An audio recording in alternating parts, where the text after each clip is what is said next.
Welcome everyone to Climate Conversations, a series of dialogues with FXB Climate Advocates from around the world. In these conversations, we learn about the climate story of our advocates, their climate action projects, as well as their views on global climate policy and the role of young people in implementing climate solutions. Today, it's a great honor to be with Simeon Kalua from Malawi, who is an FXB Climate Ambassador. So Simeon, please introduce yourself. Tell us a little bit about yourself. Hi, thank you very much, Karina, for this opportunity to have a conversation with you on this platform, FXB Climate Conversation. To introduce myself, my name is Simeon Kalua. I'm from Malawi. I'm climate activist, and I studied Bachelor's of Science in Public Health at University of Livingstonia, and I'm original from northern part of Malawi in Katabe district. Yeah, so I'm FXB Climate Advocate alumni, and now I'm holding as I'm serving as FXB Climate Ambassador. Yeah, so that's all. Thank you so much. Can you tell us a little bit about the community where you grew up and how you've seen impacts of climate change on your community? Thank you very much. That's a great question. So as I have said that I'm from northern part of Malawi in Katabe district. So I grown up in the community, a village called Goneka. So in this community, I experienced a lot of climate crisis. Much of the crisis that I observed living in this community is heat wave. So as I am talking now, I'm coming from Katabe Day because I was celebrating Mother's Day with my mom there, and there is a lot of heat. And in my health-wise, I'm not that person who needs a lot of heat, because when I receive a lot of heat, my headache can, and even I do have. So living in that community, I've experienced this couple of years. So I was not feeling good. As for me, I was just like, it was just normal. But after coming up, learning about climate change is when I realized that that heat is not a normal heat. It's because of the effect of it's an outcome of climate change in my community. And in my community as well, as we depend much on rainfall. So it's a land-fed community who we grow crops during the rain season.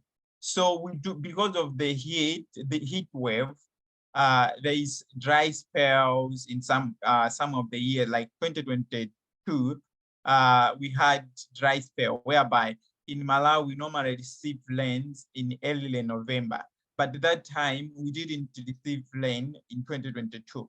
We received rain in January 2023. That it affected much of the farmers because we depend much on the rainfall, and farming calendar was like disturbed. So we're like, my mom and my dad, they're all farmers, and they grow types of like crops like maize. So we depend much on maize. So maize need water.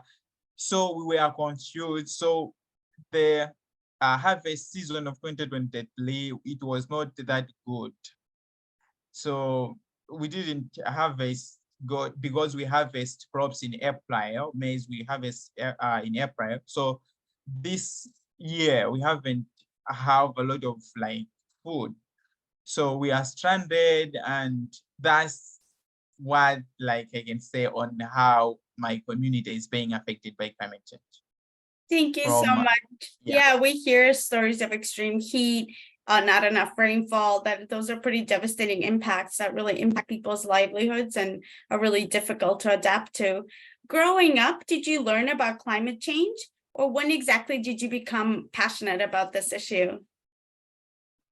Okay, thank you very much. So as for me, as I was growing up, like in primary school, secondary school, I didn't hear about like climate change. And the word climate change, I came across while I was at university studying my public health program. So it was also in my last semester at the university. So I studied public health and climate change. So it was the course, it was also, it was all about how is climate change affecting the health of the people in the communities, whereby we look at into like malnutrition, we look into the water scarcity in the community. So those are the factors that we were looking. So it was like my first time hearing more about climate change, whereby in primary school, secondary school, I was just learning, like in secondary school, I was just learning about climatic regions, those kind of topics. But they didn't like taught me to know about what is climate change, what are the factors contributing to climate change. So all those things I haven't learned during my like secondary school and primary school classes. And I realized that if I came to know climate change while I was young, maybe I would have started advocating for climate change while I was young, even taking actions while I was young, and even the courses I should have changed to study something like environmental science, climate change, and other programs, because I'm much passionate about this topic, like this field, because it's a field that affects everyone, even in terms, because I studied public health, but it's also the sector that is much affected by climate change. So during my primary and secondary school, I haven't learned much about that. So coming up of FXB, and it's also great opportunity for me even to even teach the young people in primary school and secondary school about climate change. Thank you. Yeah. Tell us, how did you learn about the FXB Climate Advocates program, and what did you get out of the experience? Okay, so as I have explained that during my university studies last year on my university, I came across climate change issues. Then I started like having much passionate to know more about climate change. So I use the social media platforms to know about climate change. I was also Googling to know what is climate change, what are the effects, something like that. And I came across some of the online courses pertaining to climate change, like Oxford School of Climate Change. I also did that like program. And it's when I came across FXB Climate Advocates program. So it was in 2022, yeah. It was in 2022, but I graduated in 2021. So that period, I was like, I wanted to know much about climate change. So after coming across FXB Climate Advocate, and it is a program that educate, empower young people on climate actions and climate issues, I said like, this is a great opportunity for me to learn more about climate change. So I applied, and the good thing that I was selected to be part of the FXB Climate Advocates program. So I learned a lot of things through the program, whereby I learned some of the things like food waste. I learned about the policy and climate lobbying, all those things I learned through FXB Climate Advocate. And the good thing also, I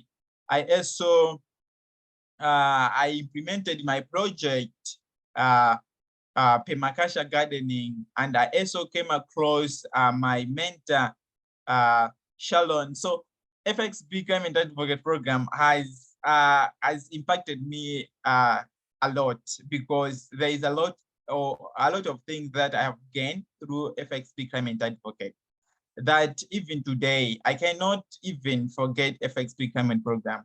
because he has equipped me about, in terms of climate advocate. I have found mentor who has helped me a lot. When I say a lot, it's too much, because I'm also I have also found an opportunity to go to COP28 as a youth delegate. It's because of my mentor, the mentorship that my mentor has given me a lot of things. So that's how I came across FXB Climate Advocate. And these are some of the things that I've learned and have gained through this program.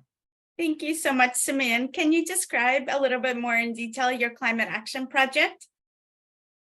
Okay, thank you very much. So my FXB climate project, it was all about permaculture gardening. So during my after the graduation and looking into the effects of climate change, as I've said, that I learned about how like people are being affected. It's all about malnutrition in the community. So I came across permaculture. So permaculture is one way of farming whereby we look into how forests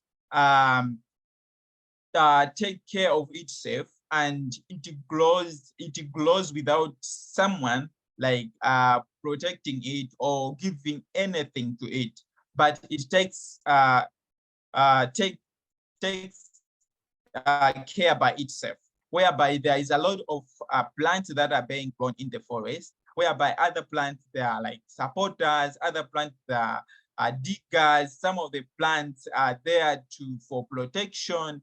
So we took that we took that system in the forest coming into to implement it, whereby we should create like food forest, or we should create something similar to the way forest did to itself, whereby we don't apply fertilizer, we don't apply anything, but plants themselves, they do care by themselves, because there are other plants that fix nitrogen in the soil.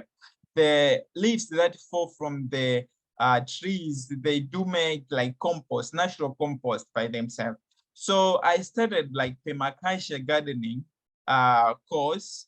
It is called 72 hours course, whereby I learned a lot about permaculture. So I wanted to even to do a practical work with children in the primary school, and even to teach them about permaculture. So I came up with permaculture gardening project, whereby I mobilized 30 children at one of the primary school in Shitiba district. At that time, I was in Shitiba.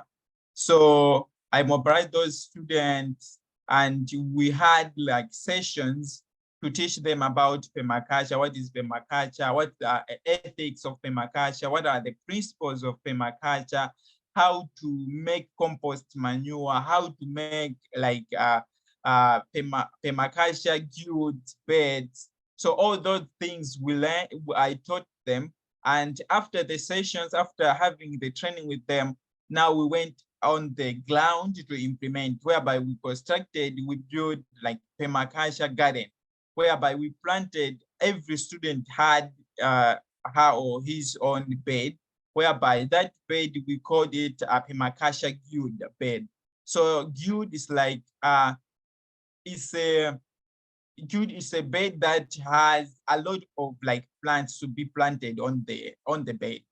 So the importance of guild is that we plant a lot of plants that even benefit plants themselves.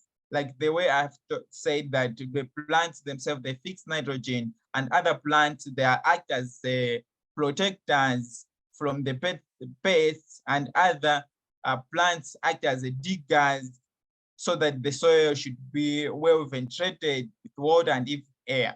So we make those beds, and we planted the crops. So we mainly used some of the local seeds, and we made our compost around So that's what the project was all about.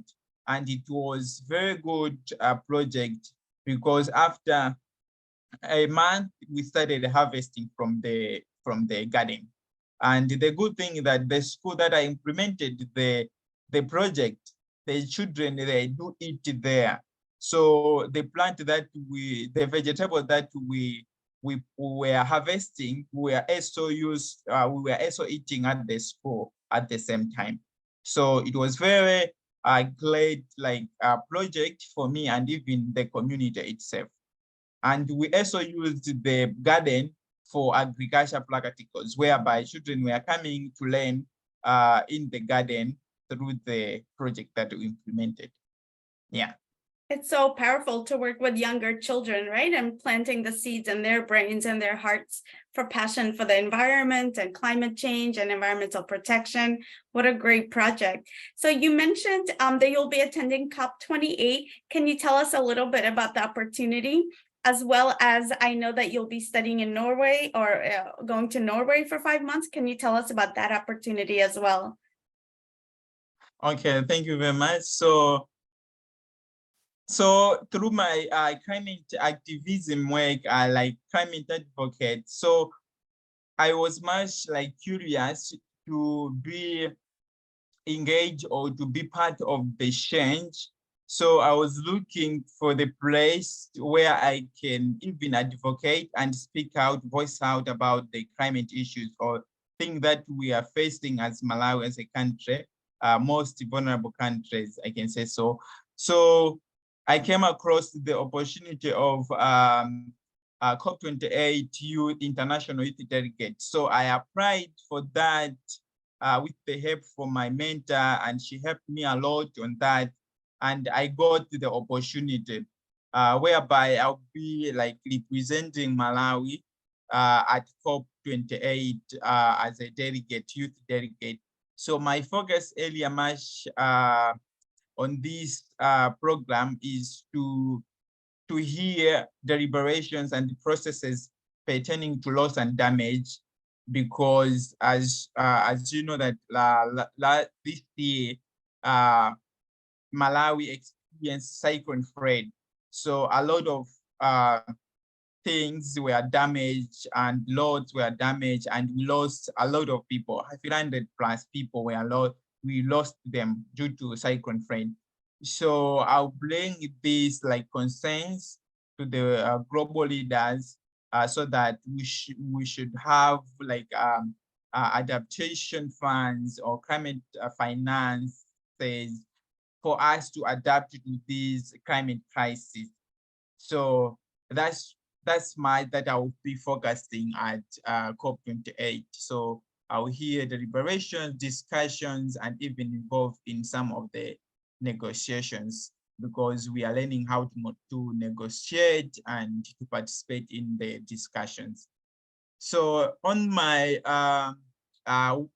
trip to Norway, is that as for now, I'm working with Point of Progress here in Malawi. So we are implementing the project called Solidarity Exchange for Development and Solidarity Exchange for the Environment and Development.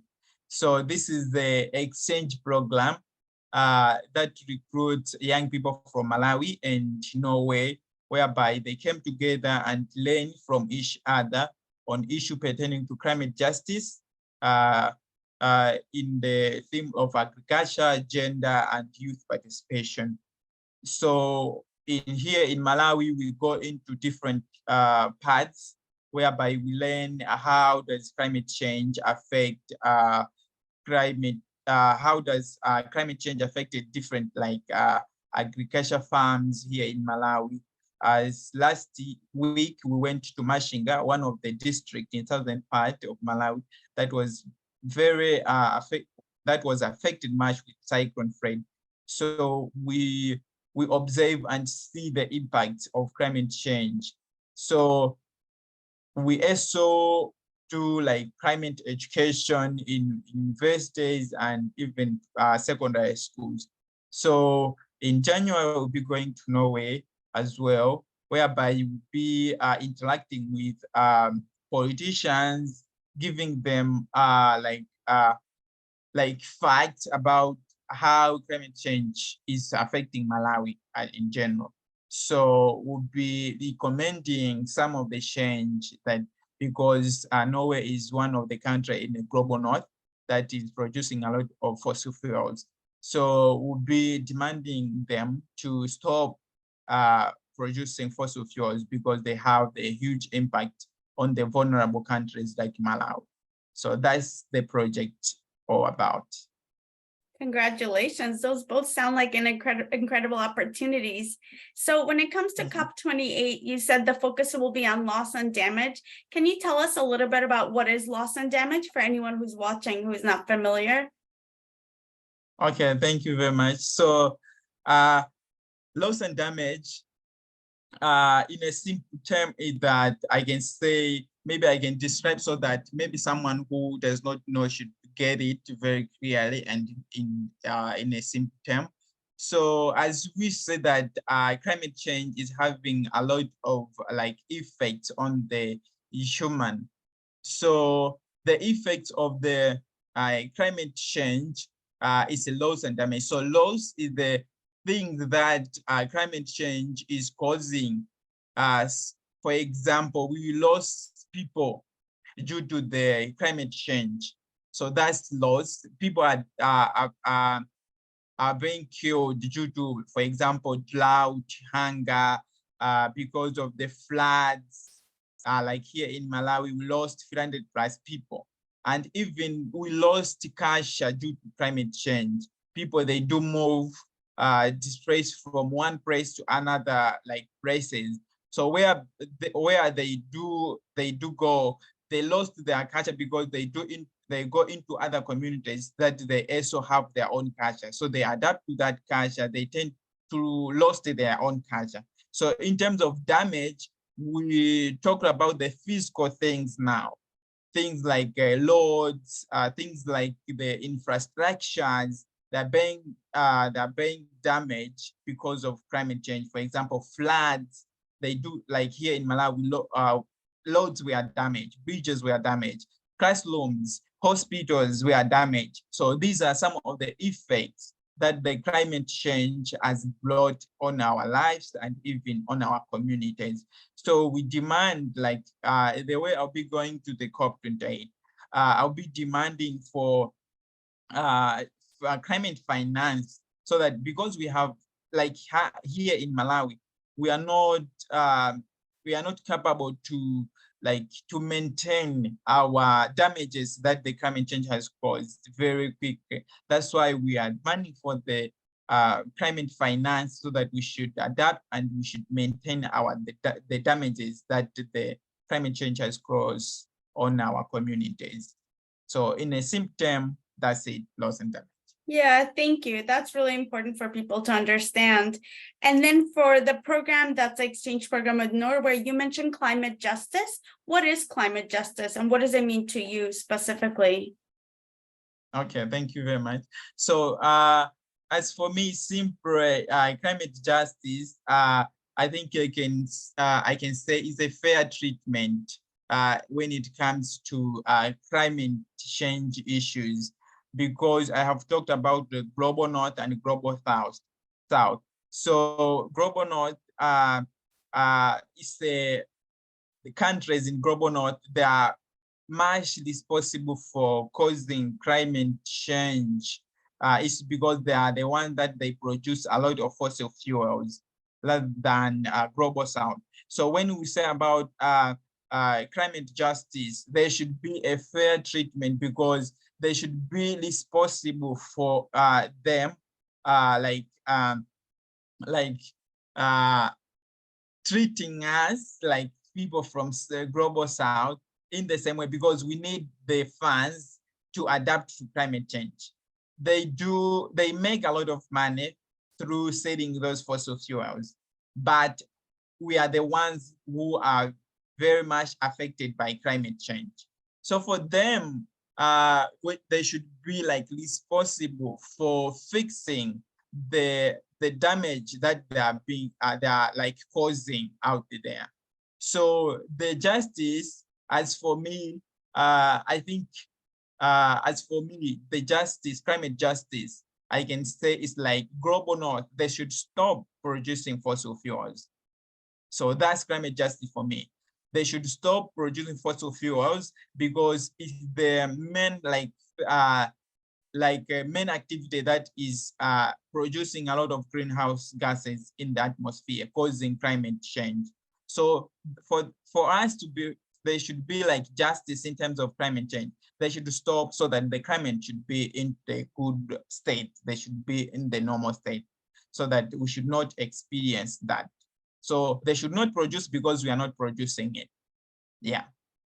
Yeah, thank you. That's a really great definition. It's one of those big terms that people throw around, but I think everyone has like a different perspective or spin on it. But obviously fairness is kind of a big the underlying sort of foundation, given that climate change impacts those who contributed the least, impacts them the most, as Malawi, Bangladesh, and some other countries that are some of the most vulnerable. So with COP28 coming up, what do you think should be global kind of climate policy priorities besides loss and damage globally, but also in Malawi? What do you think should be government's priority when it comes to, I guess, climate resilience or maybe climate change adaptation? Okay, thank you very much for this great question. And I think the first thing that I would love to see at the COP28, and this for the COP28, I do appreciate so much, is the inclusion of all people in climate discussions, whereby the COP28, COP28, they have they have taken part to include the young people in the climate discussions. So that's really good. And I should love this to continue into other COP that are coming, and even at the national level, because here in Malawi as well, we have the problem that the youth, we are not even included in the climate discussions, because we have our own ideas, we have our own thoughts that we can give out pertaining to climate actions. We have fresh, innovative ideas that we can voice out, and we can even recommend for the policy change so that they can hear from us. So there is like a barrier for us to meet and to have conversations with those leaders that are up there. So the coming up of COP28, the way they have done it, inclusivity, like including young people in the climate discussion, that's good. And we would therefore love to include like smallholder farmers. They should include those people with the disabilities, those people that are most vulnerable. They should be like included so that all the voices, they should be held. They should contribute to the discussions of climate, on how we can adapt to the climate change. And another thing that I would love to see, even here in Malawi, is like we should even use the indigenous knowledge. We should integrate it into our climate change like projects, because in the villages, we have a lot of indigenous knowledges, people that are very old. They have their own knowledge on how we can mitigate climate change, on how we can even see in terms of disaster management, like looking into, like, for example, that maybe tomorrow we can have heavy rains. So they have their own understanding of the weather. They can foretell that tomorrow we'll have very big rain. We need to move this place to go to another place. So we should integrate indigenous knowledges in our climate change projects, so that we can adapt and live resilient in our own communities. I think these are two things that I would love to say. Thank you. And so you mentioned that it's good that COP28 is involving young people. Why is it important to involve young people in climate change solutions?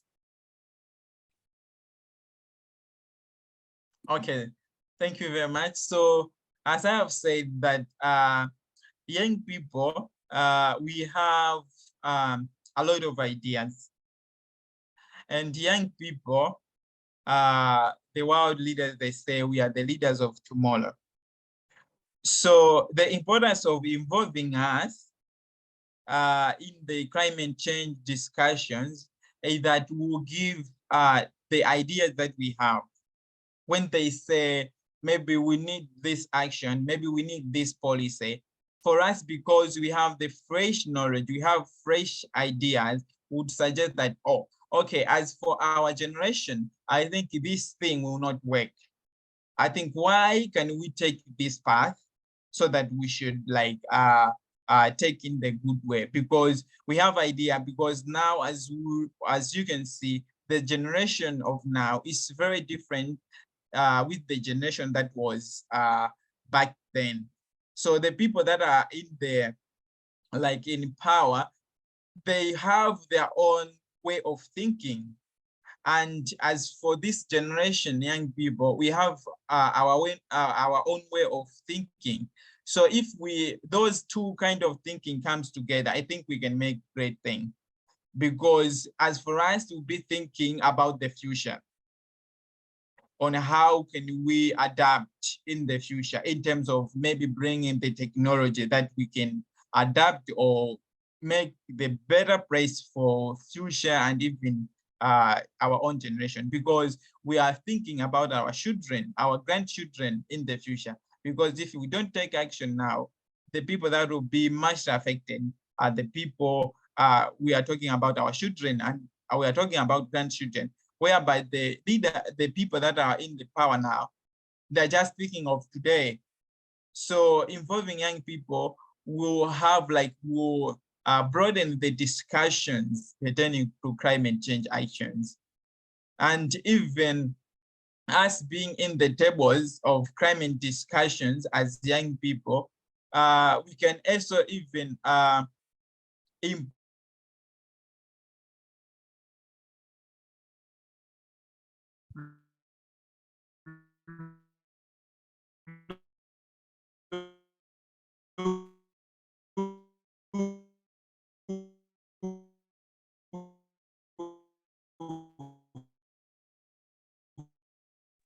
Simeon?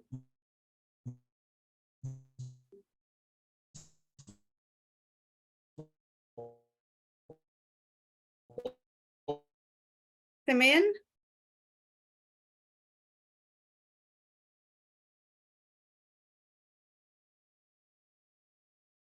Yeah, go ahead. Now you're good. Hello. Okay, thank you Yeah. very much. Yeah, so even as young Yes. people. Yeah, so I was saying about if they include us as young people in the discussions, as I've said, that we have great ideas, and we can also taught them about the importance of taking action now, because we are looking into our like the future of us, because we are next, we are the leader of tomorrow and even today. So we need to lead now. So if they include us now, we'll have like a great experience on how we can lead, and even have knowledge on how to negotiate, so that when they are gone, they will praise us. Maybe they will leave us with a great like ideas on how to handle things. Yeah, that's really powerful that the leaders of today are thinking about right now, but young people are thinking about their children and grandchildren, like more long-term. That's really powerful. I wanted to ask you, what do you think is the role of climate education in addressing climate change? And what do you think, how it should be done? Thank you. Okay, thank you very much. Climate education is very powerful when it comes to climate action, because as for me, I'm here now today, it's because of climate education. So because of FXB Climate Advocate program, teaching me about climate change, giving me the facts, giving me the data on how climate change is being affected, on how can we take action. So the power of climate education is that it inspires someone to go out there and take actions. And even it empowers someone to start, like, to change his behavior. Because as for me, I know now that using plastic is very big problem. So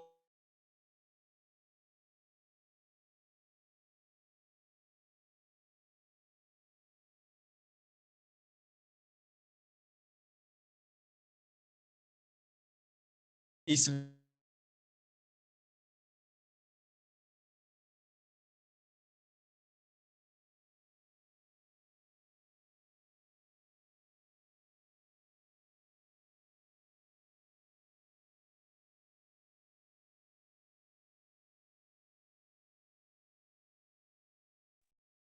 Simeon?